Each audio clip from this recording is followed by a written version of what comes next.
Hello, good morning. It is January 3rd of 2016. Excuse me. Um, well, um, in my last video entry, I talked about um,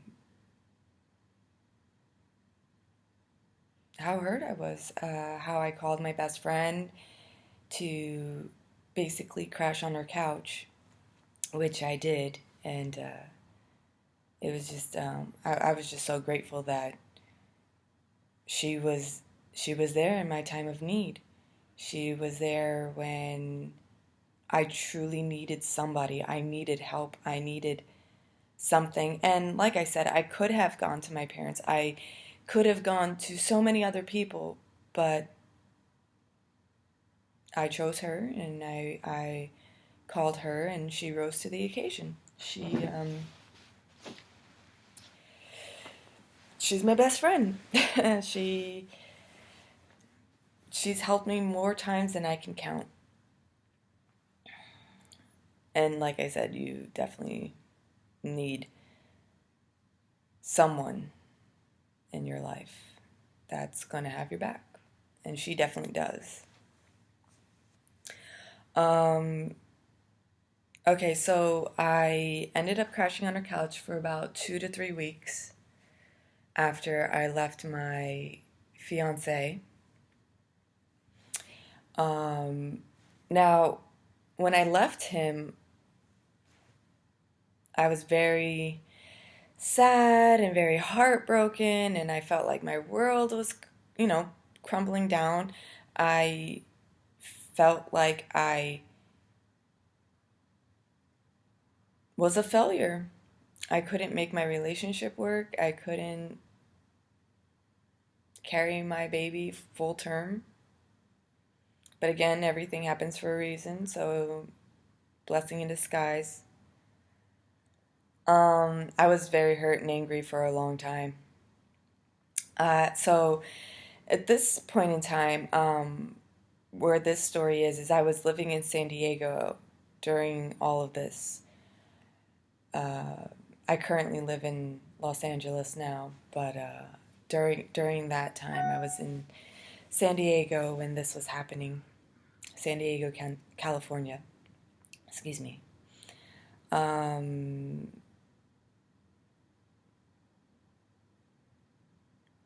I mean, what can I say? She helped me find my next place.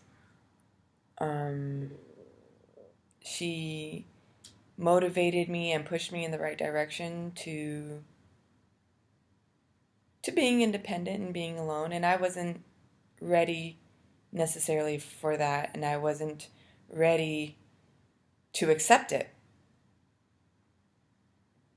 I mean, I'm sure anyone, when you're in a relationship, it's love all, be all. I want to be into that person. I want to make that person happy. I want to do everything right by that person, usually because it's the honeymoon phase. And even after the honeymoon phase, you're still kind of like that. And I was like that, and I really wanted things to work with him, but you know, can't do all the work by myself. Um, so when I found my next place to live, I moved to Spring Valley, and I lived on a hill, so I had a nice view, and it was a nice place for a time. I got a full-time job working at a casino. I was living in Spring Valley. I was taking steps to move forward. And those steps that I was taking to move forward, um, they felt good, little step of independence every day, but it wasn't really. It wasn't really. I was working kind of crappy hours at the casino. I worked pretty much graveyard. And anyone who works graveyard, if you haven't had the proper rest or you're just overworked and really tired, it is hard to drive yourself at home by the end of that day, especially going through what I went through. I lost my fiance, I lost my baby. I had to figure out what to do in my life. I still am trying to figure out what to do in my life in a way as a result to that. Um, you know, it's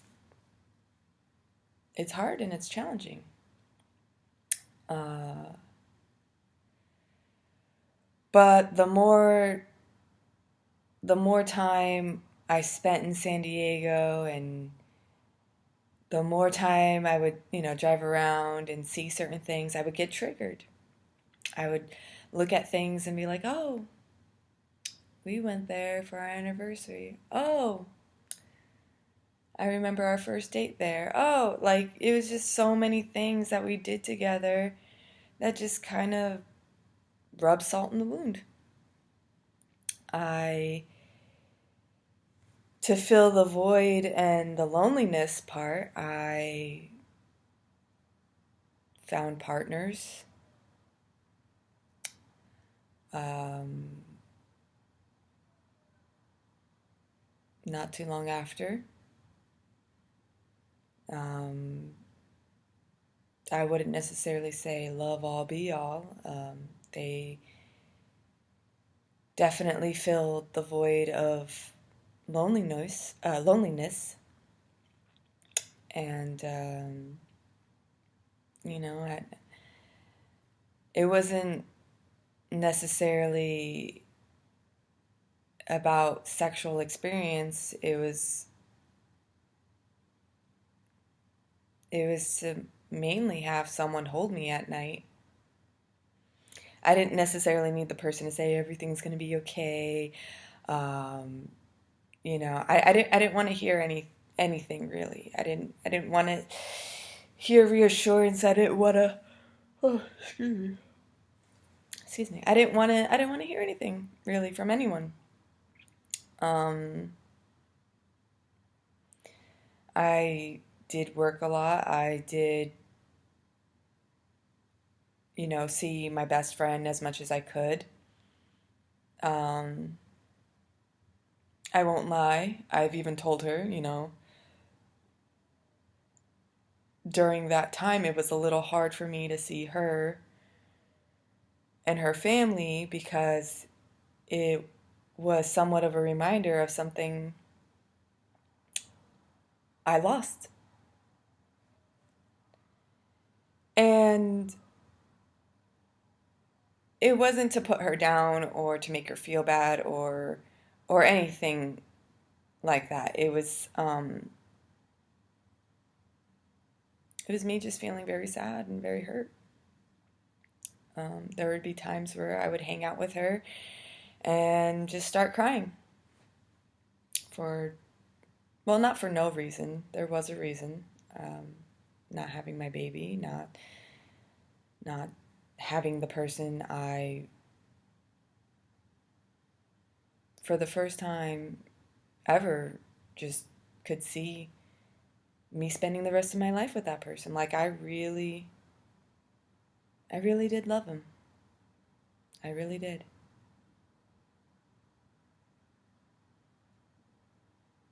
Um, so I left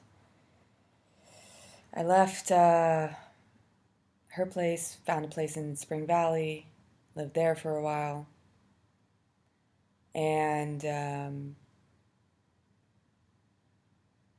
then something happened to where I couldn't live where I lived. I ended up moving back home, and I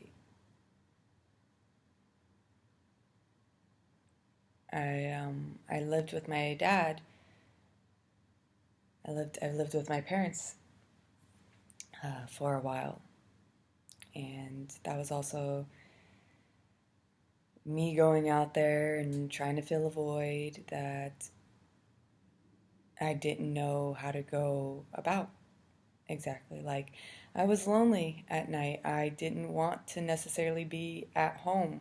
I wanted to go out. I wanted a drink. I wanted someone's company. I wanted to not feel anything anymore. I didn't want to experience the pain that I was going through. I wanted everything else but that.